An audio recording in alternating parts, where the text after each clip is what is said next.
Hey, welcome back to the Astrology of Things. I'm your host and certified astrologer, Sheena, and today is September 20th, 2023, and it is 6:28 p.m. So I'm back with the Sun through the houses in Synastry series, and today I'll be focusing on what happens when one person's Sun comes into another person's fourth house in a relationship. So this can be for romantic, familial, business, or any other type of relationships. So with this, I always want to note that this is going to be a general overview and that synastry is very complex and there is so many nuances in relationship astrology. So you have to consider each individual's natal chart that are in that particular relationship and understand how their natal charts are positioned and the planets, how those planets are positioned in their natal charts, how those planets are aspected, and understanding the dignity of those planets in their natal chart before you can begin to compare how those two charts and those two people interact with one another. All right, so let's look at what, the sun in the fourth house and what the sun and the fourth house means in astrology. So the sun is a luminary in astrology that represents our ego, our goals, achievements, honor, attention, visibility. It's our focus and our performance and creative expression. While the fourth house in astrology represents our roots and foundations. It represents our fixed assets, such as our home and any land that we own or rent. It represents real estate and our physical security. It represents our domestic and family life as well. And so this can be a very, very grounded house in the chart. So also want to note that in synastry, the planet in question, which is the sun right now, is the primary actor and initiator in this relationship dynamic. So in the case of the sun here, the sun person would be the one causing the events and energy in this dynamic, while the house person is responding to that energy. And so in turn, that turns into a cause and effect relationship. All right, so when one person's sun comes into another person's fourth house, the sun person will highlight and bring attention and focus to the house person's home and domestic life. So the fourth house is a part of our lives that is, an intimate part of who we are, for the better or for the worse. Ideally, our homes and domestic life should be sacred spaces and places where we want to unwind and let loose, where we have the most amazing memories and experiences, and places where we should feel safe. But, that's not always the case. Oftentimes, the home is a place from which our early development and conditioning is derived, and it shapes us, and sometimes it isn't always pleasant. Sometimes we don't have great memories from growing up.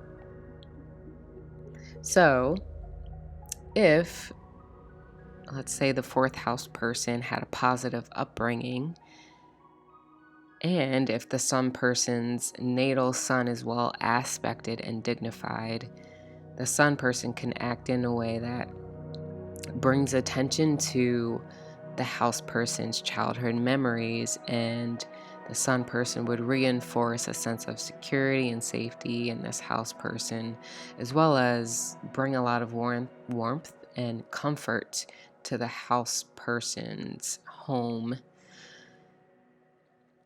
So when that sun person is around the house person can feel like they are able to relax and kick up their feet and let loose a little bit. So when I think of this placement, I tend to picture someone who just comes into your home, walks straight into your kitchen, opens your fridge, opens your pantry, looks for some food to eat, and then they, go to the living room couch and, sit down and kicks up their feet on your couch or on your living room table. But let's think of this the other way around. Let's say the house person had a more harsh or challenging upbringing and domestic life. The sun person, if the sun person's sun has a more positive dignity and is well aspected in their own natal chart, the sun person could act in a way that brings attention to this harsher side or more challenging side, but the sun person could actually be someone who heals that more challenging aspect of the house person. And the sun person can introduce some more inspiring and more positive and happy energy and bring that into the house person's life, and specifically their domestic and family life.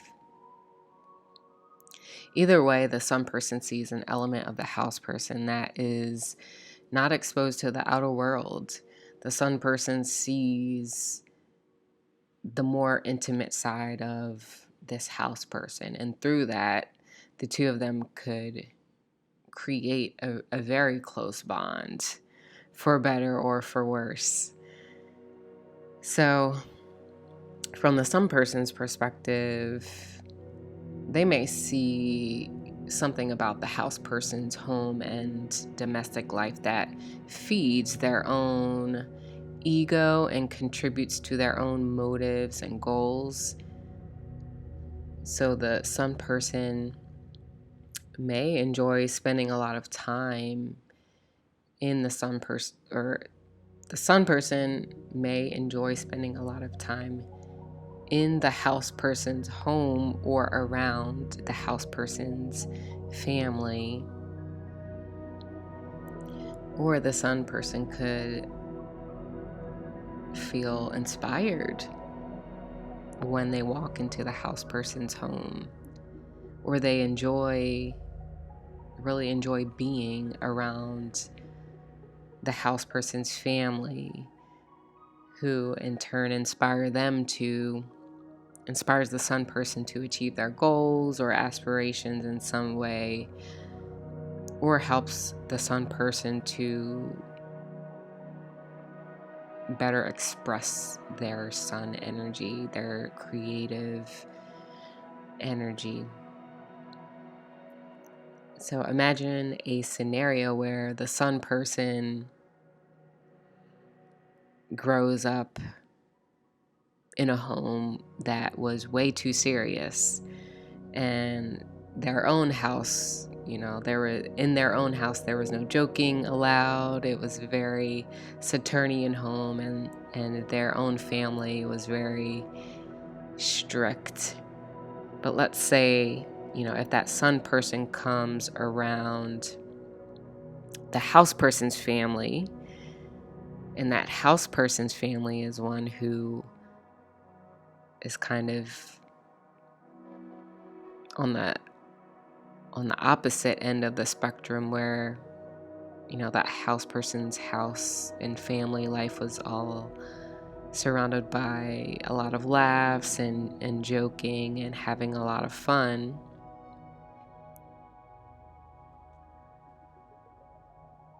if if that joking energy, that fun energy is in alignment with how the sun person naturally prefers to express themselves, that sun person would feel more inclined to let themselves loose, and they would feel comfortable spending that time around the house person's family. So other ways this dynamic could play out is the sun person taking action and initiative in and around the house person's home and domestic life. So, especially if the two involved in this dynamic are already living together, that some person could take the lead role in managing the home and making sure things are working and functioning, and if they're not, they'd be the one to kind of make sure these issues get attended to in the ways that they need. Or if the two people in this dynamic are living together, maybe the sun person just has their name on the deed of the house, for example. But in the case where the two don't live together, this synastry could play out between a tenant and a landlord. So in the case of this type of relationship, the sun person could be the landlord, and that landlord having an authority and ownership over the home or the land that the tenant is living on and renting from.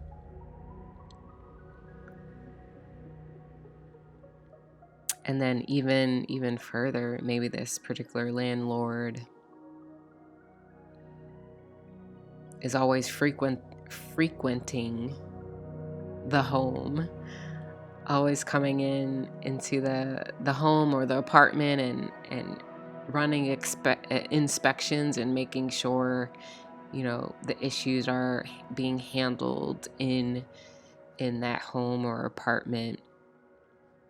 And then I could see this also, another scenario to think about is maybe this is a relationship between a father and a child, or a grandfather and a grandchild, and the father or grandchild is a wealthy person, and they end up passing down their real estate to the child or the grandchild as an inheritance. So I hope that gives you some insight into this particular synastry with the sun in the 4th house. I will say that from a romantic relationship perspective, I don't really see the sun as a romantic planet, or luminary, I should say, unless it is, the sun itself is placed in a softer zodiac sign and makes more harmonious aspects to the moon and to Venus. But this synastry can indicate a relationship where you and this person have some sort of closer bond than you'd have if, let's say, the sun was in the 11th or the 9th house. All right, so that's all I have for this one, and I'll see you in the next one.